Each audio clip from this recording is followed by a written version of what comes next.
Las malas lenguas matan a tres: al que las dice, al que las escucha y al que es objeto de la calumnia. El Talmud. Voy a empezar esta serie de tres con el impresionante poder de la palabra. La capacidad de hablar es la cualidad que define al ser humano. Ningún otro ser tiene la capacidad de comunicarse de modo elocuente, creativo y sensible. Como veremos, las palabras del hombre poseen una fuerza casi cósmica para moldear el universo tal como Dios originalmente creó al universo con su palabra. Nuestras palabras incluso tienen la capacidad de alterar la realidad del tiempo, a las personas y a los objetos. Pensando en esto, podremos entender por qué Shemirat HaLashon, o sea, cuidar la palabra, tiene tanta importancia en el judaísmo. En esta primera parte intentaré responder a las siguientes preguntas. En un sentido general, ¿cuán significativas pueden llegar a ser nuestras palabras? Al fin y al cabo son simplemente un poco de aire caliente. ¿Por qué solo los humanos tienen la capacidad de hablar? ¿Qué relación tiene el habla con nuestra alma? ¿Qué tiene que ver el habla con la creación y con la continua recreación del universo? ¿De qué manera el habla puede alterar la realidad de los objetos, de las personas y hasta el tiempo? Mientras mejor comprendamos las fuerzas espirituales con las cuales Dios creó el universo, más preparados estaremos para tomarlas y utilizarlas constructivamente. A diferencia de la comunidad científica, que aún no ha encontrado todas las partículas y fuerzas elementales creadas en el universo, el judaísmo posee una clara transmisión respecto a cómo Dios creó y sostiene el universo espiritualmente, mediante su palabra. Y como veremos, esto posee implicaciones extraordinarias en relación con la mayoría de las personas que dan por obvio, como una característica básica del ser humano, nuestra capacidad de comunicarnos. Tratemos de entender cómo y por qué.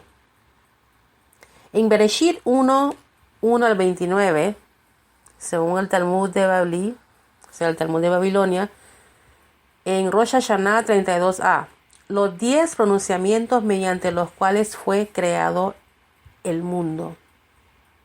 1. En el principio del crear de Dios los cielos y la tierra, en el principio, entre comillas, también es un pronunciamiento de Dios, según lo indica el versículo: los cielos fueron hechos por la palabra de Dios. Rosh Hashanah 32a, citando el Teilim 33:6. 2. Dios dijo: haya luz. Eso está en Bereshit 1:3. 3. Dios dijo: haya expansión en medio de las aguas. Bereshit 1:6. 4. Dios dijo que se reúnan las aguas y que aparezca lo seco. Bereshit 1:9. 5. Dios dijo: produzca la tierra vegetación. Bereshit 1:11. 6. Dios dijo: haya luminarias en la expansión de los cielos. Bereshit 1:14. 7. Dios dijo que las aguas produzcan seres pululantes de seres vivientes. Bereshit 1:20. 8. Dios dijo que la tierra haga salir seres vivientes. Bereshit 1:24. 9. Dios dijo: hagamos al hombre a nuestra imagen. Bereshit 1:26. 10. Dios dijo: he aquí que les he dado toda hierba que produce semilla que se encuentra sobre la superficie de la tierra. Será tu alimento. Bereshit 1:29. ¿Qué importancia tiene que Dios haya creado al hombre mediante la palabra? De acuerdo con el pensamiento judío, los 10 pronunciamientos de la creación no pueden ser considerados como cosa del pasado. Dichos pronunciamientos aún constituyen la columna vertebral de nuestra existencia actual. Rabbi Akiva Tatz, La Máscara del Mundo, página 89. Las palabras son los componentes básicos de la creación. En la Torá, las palabras expresan la esencia porque estas son la base de la existencia de aquellas cosas que describen. El mundo fue creado con las palabras pronunciadas por Dios que se convirtieron en los objetos de la creación. En hebreo, palabra y cosa se dice de la misma manera, davar. Todas las cosas del mundo no son más que palabras divinas cristalizadas en existencia material. Las palabras son el medio de la creación y entendiendo esto, poseemos la comprensión correcta de los elementos de la creación. Ahora tracemos un paralelo entre el hecho de que Dios creara el mundo mediante la palabra y la capacidad de hablar que caracteriza al ser humano. Para poder hacerlo, necesitamos explorar la creación del hombre y entender cómo la palabra sirve de puente entre el mundo físico y el mundo espiritual. Bereshit 2:7, la creación del hombre. Y el eterno Dios formó al hombre del polvo del suelo y sopló en sus narices aliento de vida, y el hombre se convirtió en un alma viviente. ¿Cuál es el atributo único del hombre que lo distingue de los animales, quienes también son llamados almas vivientes? Onkelos dice, el habla es la calidad única que diferencia al hombre de las demás formas de vida. Onkelos traduce, el hombre se convirtió en alma viviente, en el hombre se convirtió en un ser que habla. También traduce alma viviente como un ser que habla. En otras palabras, la fuerza vital contenida en el aliento que insufló Dios en nuestras narices es lo que nos hace hablar. La fuerza interna que constituye nuestra alma de vida se manifiesta en nuestra capacidad de articular nuestro ser interior a través del poder del habla. Con cada palabra que pronunciamos estamos exhalando el aliento divino que se encuentra dentro de nosotros. Podemos resaltar la importancia de la interpretación de Onkelos de la siguiente manera. La existencia tiene su origen en los pronunciamientos de Dios en la creación, pero el universo se equilibra mediante las palabras pronunciadas por los seres humanos. Rabbi Akiva Tatz también en La Máscara del Mundo, en la página 129 dice, así como el poder de la palabra conecta lo espiritual y lo físico, el órgano del habla está ubicado en el punto de enlace de la cabeza con el resto del cuerpo. En la estructura física del cuerpo se manifiesta esta idea de conexión inherente al poder del habla. No es por casualidad que la voz se produce en el cuello. La voz es la raíz del habla, el poder de conectar mundos. El cuello conecta la cabeza con el cuerpo, los mundos superiores e inferiores. El cuerpo siempre refleja sus raíces espirituales. La dinámica cuerpo-alma en el hombre nos da la capacidad de ejercer libre elección para lograr desarrollar nuestro potencial como seres humanos. Esto es más evidente con la boca.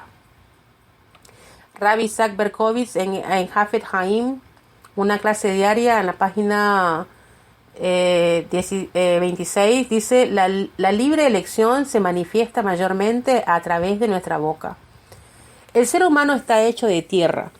Cualquier cuerpo humano puede reducirse a un montoncito de minerales y elementos terrenales. Sin embargo, esta entidad aparentemente insignificante posee una función elevada. Actúa como recipiente para la Neshama, o sea, el alma, la chispa celestial que Dios infundió en el hombre. La boca es la intersección entre la esencia física y espiritual. A través de las palabras que pronuncia, se anuncia al mundo material la esencia divina del hombre. La capacidad de hablar es el puente entre lo físico del humano terrenal y el ser espiritual. Le brinda al hombre la capacidad de activar su ser espiritual. Dios formó al hombre con el polvo de la tierra y le insufló un alma divina, creando un ser único, incorporando en él tanto lo físico como lo espiritual. Esta dualidad dota al hombre de libre elección. Si estuviera unido únicamente al mundo material, su libre elección no habría sido mayor que el de los animales. Si estuviese conectado solo al mundo espiritual, no habría tenido más libre elección que los ángeles. Puesto que el hombre vive en ambos mundos, tiene la capacidad de elección. Se deduce entonces que en la boca, donde intersecan ambos mundos, es donde más claramente se evidencia la libre elección. Profundicemos un poco en los tres niveles del alma humana y veremos cómo son afectados por el habla. El nefesh es el componente más bajo del alma y el más conectado al mundo físico. El ruach es el siguiente nivel más elevado del alma, el área de la cual tenemos más conciencia y es la fuente de nuestra capacidad de hablar. El nivel más elevado del alma es llamado Neshama, mediante la cual nos apegamos a Hashem y es la fuente de nuestra sabiduría y entendimiento. Sabemos que el Nefesh es el nivel más bajo del alma, más cercano a lo físico. En Nefesh HaHaim, el Rab Haim de Voloshin, en la sección 1.14.15 dice que los tres modos de expresión, acción, habla y pensamiento corresponden a las tres partes del alma de la persona, o sea, el Nefesh, el Ruach y Neshama. Las acciones proceden del Nefesh, que es la parte más baja, ubicada en la sangre, es decir, los procesos fisiológicos de la persona. El Nefesh permite el movimiento del cuerpo y el Nefesh es la parte más baja del alma, es decir, más cercana a lo físico, puesto que está ubicado completamente dentro del cuerpo físico. Basado en la descripción anterior del alma humana, ahora estamos preparados para entender cómo el habla puede alterar el consciente de la persona, tal como será explicado en las fuentes siguientes. El Rab Ruben Luther en Ner Lefe, Jerusalén, correspondencia personal, dice: el Ruach no tiene una identidad fija, puede asociarse con el Nefesh y la Neshama. El Ruach sube y baja y puede identificarse con las mayores alturas o con las profundidades más bajas. En otra fuente, citando al Rab Nathan Wise en El poder de la palabra, Parashá Masei, esto lo encontré en aish.com, dice que Ruach subirá o bajará dependiendo de cómo la persona utilice la capacidad de Ruach para hablar. Recordemos que las palabras de los humanos constituyen el punto de equilibrio del universo, el lugar donde se unen el cielo y la tierra. La Neshama trata de llevar al Ruach hacia arriba. Si la Neshama lo logra, dedicaremos nuestra capacidad divina para recoger ideas abstractas y comunicarlas en palabras expresando nuestra Neshama. En términos de los pronunciamientos que crearon el universo, este uso del poder de nuestro Ruach se describe como apegando el alma viviente, descrita por Onkelos, a la parte celestial de la interfase de las palabras divinas que se hallan suspendidas entre los cielos y la tierra. El punto de equilibrio se mueve en dirección al cielo. Por otra parte, el Nefesh atrae hacia abajo al Ruach, a su nivel. Cuando el Nefesh lo logra, el poder de comunicación de nuestras palabras se basa en la satisfacción de nuestras necesidades físicas. En términos de las palabras de Dios que sostienen el universo, esto equivale a apegar nuestras palabras a la parte material o inferior de la interfase y llevar hacia abajo las palabras divinas para quedar atascado en el universo material. Todo el universo desciende a un nivel inferior. Ahora podemos entender cómo nuestra alma,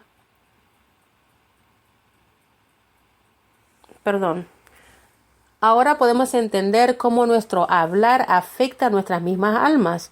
Con las palabras que elegimos hablar, elevamos nuestra alma Ruach hacia el cielo o lo bajamos a lo material. No solo nuestra alma se ve afectada, sino también todo el universo. De hecho, cada persona debe considerarse a sí misma y a sus palabras como si el equilibrio del destino del mundo se encontrara en sus propias manos. Esto es mucha responsabilidad. Su siguiente acto puede traer éxito y felicidad a toda la especie humana, o lo contrario. Según Rambam en Hilhot Teshuvah 3.4, en el mundo físico esto se llama el efecto mariposa. Una mariposa mueve sus alas en Tokio y hace que llueva en Nueva York. Las consecuencias del hecho de hablar positiva o negativamente pueden reverberar con constantes impactos positivos o negativos, tal como lo ilustran los siguientes ejemplos de dos posibles variantes de un ciclo de eventos. Anteriormente estudiamos cómo las palabras de Dios construyen y sostienen el universo y cómo el habla distingue al hombre, quien tiene la capacidad de apegarse a Dios mediante la Neshama o, por el contrario, separarse de lo divino. Ahora exploraremos el increíble potencial que tiene cada persona de utilizar sus palabras para apegarse a Dios y contribuir así a mantener la creación. Existe una diferencia entre las conversaciones cotidianas y cuando hablamos sobre realizar una mizvah, palabras de Torah o la plegaria, cuando nuestra palabra logra trascendencia. En la fuente siguiente describiremos cómo las palabras de una persona pueden asociarse con las de Dios para formar los componentes básicos de la creación. Rab Haim de Boloshin Nefesh HaHaim 2.10, las palabras de nuestras plegarias construyen los mundos superiores, constituyéndonos así en socios de Dios en su construcción de la creación. Cada palabra de las plegarias o bendiciones ascienden a grandes alturas, a planos de existencia espiritual, llevadas ahí por ángeles especialmente asignados. Cada palabra tiene un efecto en las raíces superiores de la creación. De allí podemos deducir que la persona que recita la plegaria se convierte en un socio de Dios en la creación, puesto que es capaz de construir e influir sobre muchos mundos superiores. Por lo tanto, nuestros sabios cuando se referían a la plegaria decían devarim, o sea, cosas o palabras que se encuentran en los mundos más elevados. Esto en Berajot 6b. En estas palabras, los devarim, o sea, las palabras mismas, las palabras de las plegarias se encuentran en el punto más alto de los mundos. En la siguiente fuente vamos a ver cómo las palabras de la Torah y la plegaria transforman el universo. El Rab Nathan Wise, en El Poder de la Palabra, para Shamasei, dice que las palabras de la plegaria no persuaden a Dios, sino que renuevan directamente el mundo, al igual que lo hacen las palabras de Torah. Estamos acostumbrando a pensar que el poder de la plegaria implica la idea de persuasión. Cuando rezamos, persuadimos a Dios para que cambie el universo para nosotros utilizando sus poderes. No son nuestras palabras las que cambian el mundo, sino que persuaden a Dios de hacerlo. El Nefesh HaHaim, o sea, la fuente anterior, explica que esta impresión es errónea. Él resalta que Dios no solo creó el universo con las palabras de los pronunciamientos de su creación, sino que cualquier cambio en el universo ya creado aún debe ser efectuado mediante esos mismos pronunciamientos. Cuando nuestras plegarias consisten de palabras sagradas capaces de conectarse con los pronunciamientos de la creación, Él nos permite modificar el universo. Las palabras de Torah son aún más potentes. El Zohar escribe que Dios consultó la Torah cuando creó el mundo. Esto en Terumá 161a. Las palabras que utilizó Dios para la creación y que aún se encuentran suspendidas y siguen infundiéndonos con vida son el paquete de ideas de la Torah.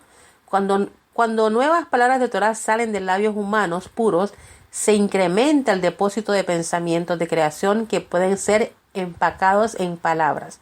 Estas nuevas ideas y conceptos modifican las viejas ideas detrás de las palabras de la creación e infunden las viejas palabras con nuevos matices de significado. Nuevas ideas de creación se traducen en la capacidad de crear universos completamente nuevos. Dichos universos no son considerados creaciones de Dios, sino del hombre, pues son las palabras de Torah del hombre las que inspiraron su formación. Son estos nuevos mundos que habitaremos en la fase de nuestra existencia conocida como el mundo venidero, el cual no existirá hasta que no lo creemos. ¿Y cómo vamos a lograr esto? Mediante el estudio de la Torah y el cumplimiento de la Mizvot. El estudio de la Torah y la plegaria, lo más sagrado de nuestras actividades de devoción a Hashem, se expresan con palabras. Estas palabras son la ofrenda de nuestros espíritus y equivalen actualmente a las ofrendas del templo en su época. Los sacrificios del templo nos conectaban a Dios fundiendo la fuerza de la vida humana a la del animal que era devuelto a Dios en su altar. Las palabras de Torá y las plegarias que pronunciamos nos conectan a Dios, fundiendo nuestras palabras a las palabras sagradas de Dios, que se hallan suspendidas sobre los cielos, suministrando la fuente de todo ser. El poder de conexión son las mismas palabras sagradas. Y puesto que las palabras sagradas deben ser ofrendadas en vasijas sagradas para ser permitidas, nos fueron encomendados mandamientos prohibiendo toda forma de conversaciones negativas, especialmente la shonara. ¿Se dan cuenta de qué tan profundo es todo esto? La boca del hombre es un cáliz sagrado siempre y cuando esté descontaminado de palabras profanas. La boca santa no puede soportar palabras de odio, enojo, de desarmonía o que expresen deseos obscenos. Cuando la boca del hombre es tentada por dichas palabras, pierde su santidad, dejando de ser considerada una vasija sagrada. Las palabras que emite esa boca se impurifican por impiedad y son rechazadas cuando tratan de fusionarse con los pronunciamientos de la creación. Hasta las palabras de Torá y las plegarias pierden su efectividad cuando vienen empacadas en sobres manchados. No pueden ascender ni unirse a la interfase de los pronunciamientos de Dios en la creación, porque la mancha negativa que les quedó por la vasija sucia que los emiten los hace ineptos. Piensen en eso. Piensen por favor en esto. Las palabras pueden alterar la realidad del tiempo, de las personas y de los objetos. Nuestras palabras no solo tienen la capacidad de combinarse con las de Dios para sostener el universo y construir nuestro mundo venidero, sino que además pueden influir en la naturaleza del tiempo, las personas y los objetos. Por ejemplo, hasta la destrucción del templo, una declaración verbal a cargo de testigos determinaba el comienzo del mes y en consecuencia las festividades judías. Una bendición recitada en la boda judía hace que dos personas se santifiquen exclusivamente entre sí. Un neder, o sea, una promesa, tiene la capacidad de infundir un estatus de santidad en un objeto que lo hace prohibido para alguien. El establecimiento del calendario judío. Hasta la destrucción del templo, mediante una declaración de testigos se determinaba el calendario mensual y en consecuencia las fechas de las festividades judías. Aunque esta práctica terminó con la destrucción del templo, cuando se estableció un calendario fijo, este es un potencial que aún poseemos, aunque somos incapaces de concretarlo. Vaikra 23, 1, 2, 4 dice: Dios le ordena al pueblo judío designar tiempos sagrados en el calendario anual.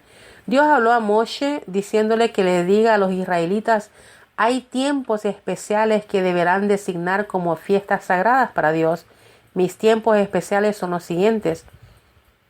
Estas son las fiestas de Dios que deben consagrar como días festivos en su momento apropiado. Es importante observar que el último versículo de la fuente anterior forma parte del Kiddush matutino de las festividades. La fuente siguiente describe cómo se realizaba la designación del tiempo sagrado. Mishnah Rosh Hashanah 2, 5 al 7 dice que la declaración verbal del primer día del mes determinaba cuándo serían las festividades. Existían en Jerusalén un gran patio llamado Beit Yasek, donde se reunían todos los testigos de la luna nueva. El Beit Din, o sea, la corte, les preguntaba allí cómo interrogaban a los testigos. El par que llegaba primero era interrogado primero. Se hacía pasar al más anciano de los dos y le preguntaban: «Decinos cómo viste la luna, frente al sol o opuesta al sol». Luego hacían pasar el segundo testigo para interrogarlo. Si las declaraciones coincidían, los testimonios eran válidos para fijar el día de la luna nueva y la fiesta de ese mes. El principal del Beit Din decía: «Ha sido santificado». Y todos respondían después de él: «Ha sido santificado, ha sido santificado». El primer día del mes se fijaba mediante esta declaración verbal del principal del Beit Din. Esto, a su vez, determinaba cuándo serían las festividades. Esto ahora vamos a ver cómo se aplica a las personas cuando se forma un matrimonio. En Masejet Kalá 1.1, la recitación de los Sheva Berajot complementa la unión espiritual de la pareja que contrae matrimonio. La novia está prohibida para su esposo antes de recitar las 7 bendiciones, o sea, Sheva Berajot. Rabbi Berkovitz en Hafez Haim, en clase diaria, en la página 21, dice: las 121 palabras de los Sheva Berajot completan la unión del hombre y su esposa. La persona puede bajar santidad a la tierra por medio de las palabras. El pronunciamiento de las 121 palabras constituye la clave en la creación de un lazo sagrado de matrimonio entre hombre y mujer. Con respecto a los objetos, el concepto de neder. La idea del neder, o sea, la promesa, nos puede resultar conocida a partir de la plegaria Kol Nidrei que recitamos en víspera de Yom Kippur, mediante la cual anulamos todas las promesas contraídas en el año anterior. En la fuente siguiente analizaremos el poder de una promesa para modificar el estatus de cualquier objeto. En Bamidbar 32 al 3 dice la fuente de hacer una promesa, neder, y no romperla. Moshe habló a los jefes de las tribus de los hijos de Israel diciendo: esto ha encomendado Dios. Cualquier hombre que haga una promesa o juramento por Dios estableciéndose una prohibición sobre él, no faltará a su palabra, según lo que diga por su boca, así hará. De nuevo el Rab Nathan Wise en El Poder de la Palabra en Parashat Masei dice: las palabras dichas como promesa no simplemente crean una obligación moral para cumplirlas, sino que poseen el poder de alterar la realidad. ¿Por qué es así? El pasaje anterior introduce las leyes del neder, un fenómeno sin equivalente secular, pero que puede ser traducido en general como promesa. Intentamos transmitir el sabor del neder mirando a una muestra clásica. Si alguien dice: las manzanas me estarán prohibidas tal como me están prohibidos otros objetos, según la ley de la Torá, para esa persona las manzanas estarán prohibidas igual que el cerdo. Si transgrede esa promesa comiendo manzanas, comete un pecado tan grave como si hubiera comido cerdo, mereciendo el mismo castigo. La promesa posee tal fuerza que se sobrepone a la obligación de realizar otros mandamientos de la Torá. Si lo dice de la manera correcta, la persona que pronuncia un neder prohibiéndose a sí mismo sentarse en una cabaña, también tiene prohibido sentarse en una e incluso en la festividad de Sukkot. La fuerza de la prohibición de su neder es superior al mandamiento de la Torá de disfrutar de estar sentado en la sukkah. El fenómeno del neder introduce una nueva idea. Las palabras no solo crean la obligación moral de cumplirlas, sino que además pueden alterar la realidad misma. El objeto sobre el cual se hace una promesa se convierte en una sustancia tan prohibida como el cerdo. Más aún, este fenómeno no está limitado al individuo que hace la promesa. Esta tiene el mismo poder de afectar a otra gente. Según las leyes del neder, yo tengo poder para transformar mis manzanas en objetos prohibidos hasta para otros judíos pronunciando el neder sobre mis manzanas de manera que prohíba su consumo también a otras personas. El punto está claro. El neder y la idea de cumplir las promesas no tienen nada en común. No existe manera que una promesa pueda comprometer a otro excepto a mí mismo. El principio está establecido. El neder transforma el objeto sobre el cual se coloca en una sustancia prohibida. Las palabras del neder toman una realidad tangible que obliga a los objetos sobre los cuales fueron colocadas, alterando su esencia natural. En resumen, las palabras del hombre están investidas con un poder casi cósmico para formar el universo tal como Dios creó originalmente el universo mediante su palabra. Nuestras palabras hasta tienen la capacidad de de cambiar la realidad del tiempo, de las personas y los objetos. Teniendo esto en mente, podemos entender por qué en el judaísmo tiene tanta importancia el tema de Shemirat Halashon.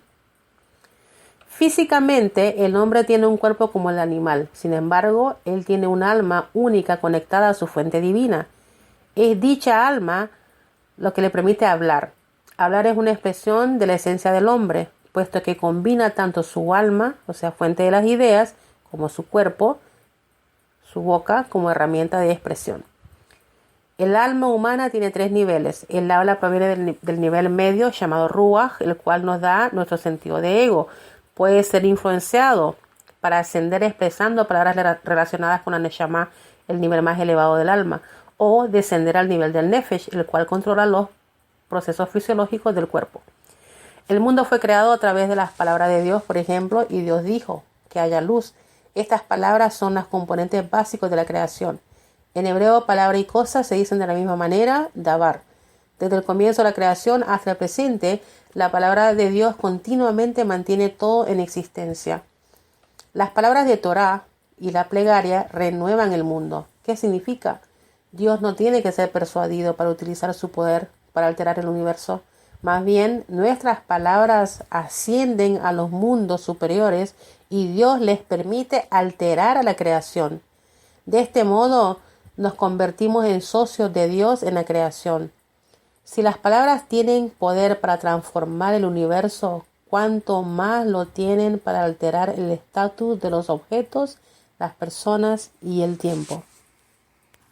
En el siguiente shiur voy a ampliar sobre las causas de la Lashon Hara y cómo podemos mejorar nuestra manera de hablar.